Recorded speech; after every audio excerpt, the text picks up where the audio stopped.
કરવું પડશે કે મને સ્વર્ગમાં શું મળે? ઇનામ મળે. કંઈક તો કરવું પડશે.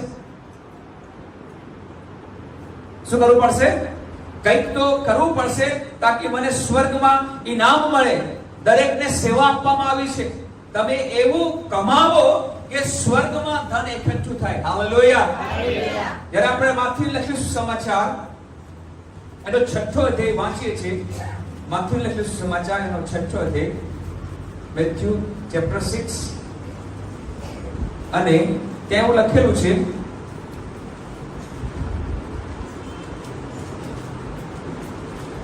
ઓગણીસમી કલમ, પૃથ્વી પર પોતાને સારું દ્રવ્ય એકઠું ન કરો. પૃથ્વી પર તમે દ્રવ્ય એકઠું ન કરો જ્યાં કીડા તથા કાટ નાશ કરે છે, નાશ કરે છે, ને જ્યાં ચોરો ખાતર પાડીને ચોરી જાય છે. ચોરો આવે છે ને તે ચોરીને ચાલ્યા જાય છે. પણ તમે પોતાને સારું આકાશમાં દ્રવ્ય એકઠું કરો, સ્વર્ગના અંદર તમારું પોતાના દ્રવ્યને ધનને એકઠું કરો, જ્યાં કીડા અથવા કાટ નાશ નથી કરતા, ત્યાં કશું નુકસાન થતું નથી. ને જ્યાં ચોરો ખાતર પાડીને ચોરી જતા નથી. આ ચોરો ત્યાં આવી નહીં શકે. અને આગળ, કેમ કે જ્યાં તમારું દ્રવ્ય છે, જ્યાં તમારું દ્રવ્ય છે, ત્યાં જ તમારું ચિત્ત પણ રહેશે. શું કહે છે? ત્યાં તમારું શું હશે? ચિત્ત હશે. તમારું લક્ષ્ય ત્યાં હશે, તમારું મન ત્યાં હશે. તમે તેના વિશે વિચારતા રહેશો, વિચાર કર્યા કરશો. આમેન. મારું જો ધન સ્વર્ગમાં હશે તો હું તેના વિશે શું કરીશ? વિચારીશ. મારું ચિત્ત ત્યાં હશે, મારું મન ત્યાં હશે, મારું રોમ રોમ એના માટે વિચારશે. અને એટલા માટે ઈસુ મસીહ સલાહ આપે છે કે તમે સ્વર્ગમાં તમારા ધનને એકઠા કરો. તમે સ્વર્ગમાં તમારું સર્વસ્વ ત્યાં ભેગા કરો. કેમ કે જો તમે સ્વર્ગમાં મારી સાથે એકઠું કરો છો તો શું થશે? તમારું લક્ષ્ય ત્યાં હશે, તમે તેના વિશે વિચાર કર્યા કરશો. આમેન. હાલેલુયા. ઈસુ મસીહની બી ઈચ્છા છે કે તમે સ્વર્ગમાં પોતાનું ધન એકઠું કરો. આમેન. અને આપણે પૃથ્વી પર એકઠું કરવા માટે લાગી રહ્યા છે. આપણે દોડ પૃથ્વીની છે. આપણે દોડ ક્યાંની છે? પૃથ્વીની છે. અહીંયા બધું કરી લઉં, અહીંયા બધું કરી લઉં. અહીંનું અહીંયા રહેશે, સ્વર્ગનું સ્વર્ગમાં રહેશે. આમેન.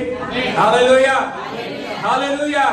એટલા માટે પિતરને કહેવામાં આવ્યું કે તું અહીં સારું બાંધ તાકી સ્વર્ગમાં બંધાય. આમેન. સ્વર્ગીય ધન પૃથ્વી પર કમાવાય છે. આમેન. સ્વર્ગીય ધન ક્યાં કમાવાય છે? પૃથ્વી પર કમાવાય છે. પૃથ્વી પર રહેતા કમાવાય છે.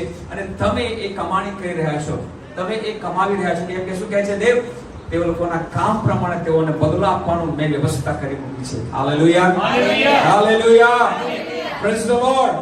શું એ ધન શું વ્યવસ્થા કરી છે એ જાણવા માટે તમે એક્સાઇટેડ છો? રોમનોને પત્ર એનો જેને બીજો અધ્યાય કાઢીએ છીએ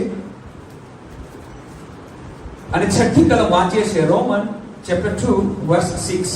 તેવું લખેલું છે, તે દરેક ને પોતાની કરણી પ્રમાણે ફળ આપશે. એટલે જેઓ ધીરજથી સારા કામ કરીને જીવી રહ્યા છે તેઓને મહિમા અને માન. આમેન.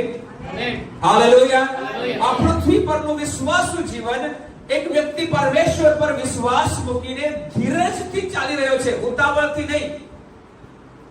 મતલબ કે તમારું ને મારું વિશ્વાસનું જીવન ધીરજનું જીવન છે.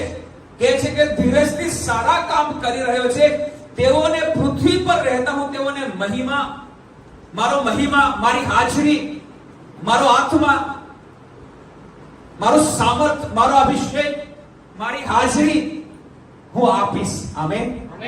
હું પોતાને તેને આપીશ અને સાથે તેને હું માન પણ અપાવીશ. હાલેલુયા. પૃથ્વી પર રહેતા તેઓને માટે હું એ કરીશ કે જેઓ ધીરજથી ચાલી રહ્યા છે. પૃથ્વી પર તેઓને શું મળશે?